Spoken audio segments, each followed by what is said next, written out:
प्राकृतिक पर्यटन के लिए प्रसिद्ध गोंदिया जिले के नवेगांव बांध ने अब एक और उपलब्धि अपने नाम की है। नवेगांव बांध में पुस्तकों के गांव का लोकार्पण और पुस्तक दालन के शुभारंभ का समारोह उत्सव के साथ आयोजित किया गया। कृषि उपज बाजार समिति नवेगांव बांध में आयोजित कार्यक्रम में उद्योग एवं मराठी भाषा मंत्री डॉक्टर उदय सावंत के हस्ते पुस्तकों के गाँव का उद्घाटन किया गया। इस अवसर पर गोंदिया जिलाधिकारी मंदार पत्की और अर्जुनी मोरगांव विधानसभा क्षेत्र के विधायक राजकुमार बडोले प्रमुख रूप से उपस्थित रहे। गांव में पढ़ने की संस्कृति को बढ़ावा देने के लिए एक वाचन कट्टा का उद्घाटन किया गया है, जबकि आने वाले समय में 9 और वाचन कट्टे बनाए जाएंगे। नागरिकों और विद्यार्थियों को पुस्तकों से जोड़ने के उद्देश्य से यह अभिनव पहल शुरू की गई है। राज्य के चुनिंदा गाँव में से 3 गाँव को पुस्तकों के गाँव का दर्जा देने की पहल की गई है। इसी के तहत नागपुर विभाग के पहले पुस्तकों के गाँव का गौरव गोंदिया जिले के नवेगांव बांध को मिला है।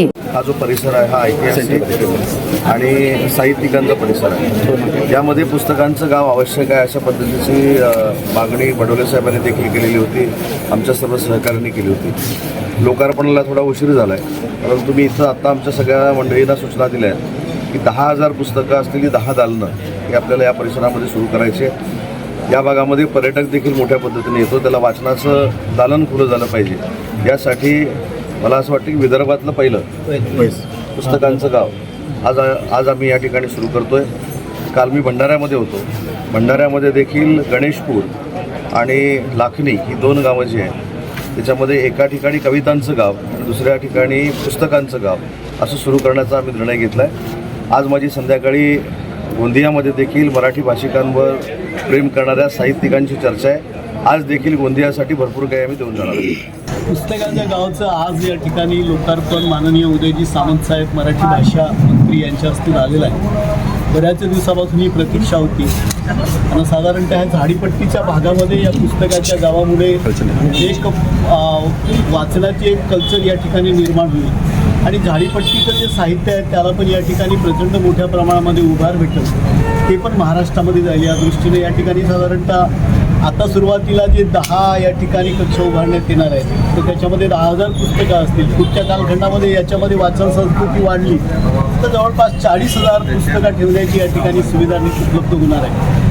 आणि म्हणून माननीय मंत्री महोदयांनी या ठिकाणी लोकार्पण करताना म्हटलेलं आहे का झाडीपट्टीचं साहित्य संमेलन यावेळी आम्ही झाडीपट्टीची अकॅडमी पण या ठिकाणी निर्माण झाली पाहिजे आणि एकूणच हा सांस्कृतिक वारसा या भागातला आहे। मग इकडची गोंडी भाषा असेल, इकडच्या कोळी समाजाने जे तलाव बनवलेले असतील ते सगळे असतील तर या सांस्कृतिक परंपरेला जपण्यासाठी या ठिकाणी पुस्तकाचं गाव आणि एक मराठी अभिजात भाषेचा दर्जा भेटल्यानंतर या भागाच्या भाषेचं जतन करण्याच्या दृष्टीनं पुढच्या कालखंडामध्ये माननीय मंत्री महोदयांना आम्ही या ठिकाणी म्हटलेलं आहे आणि या ठिकाणी उद्योग पण निर्माण व्हावे त्या दृष्टीनं पण त्यांना निवेदन दिलं। तर मला वाटतं या ठिकाणी नक्कीच या भागामध्ये सूर्जागडचा एखादा प्रकल्प उभा होईल। प्राकृतिक पर्यटन के लिए पहचाने जाने वाले नवेगांव बांध की पहचान अब पुस्तकों के गांव के रूप में भी बन गई है। पर्यटन के साथ साथ पढ़ने की संस्कृति को बढ़ावा देने वाली इस पहल से गांव के विद्यार्थियों और नागरिकों के लिए ज्ञान के नए द्वार खुलेंगे। प्रकृति की गोद में अब किताबों का साथ भी मिलेगा। पढ़ने की संस्कृति का नया अध्याय शुरू करते हुए नवेगांव बांध ने पुस्तकों के गाँव के रूप में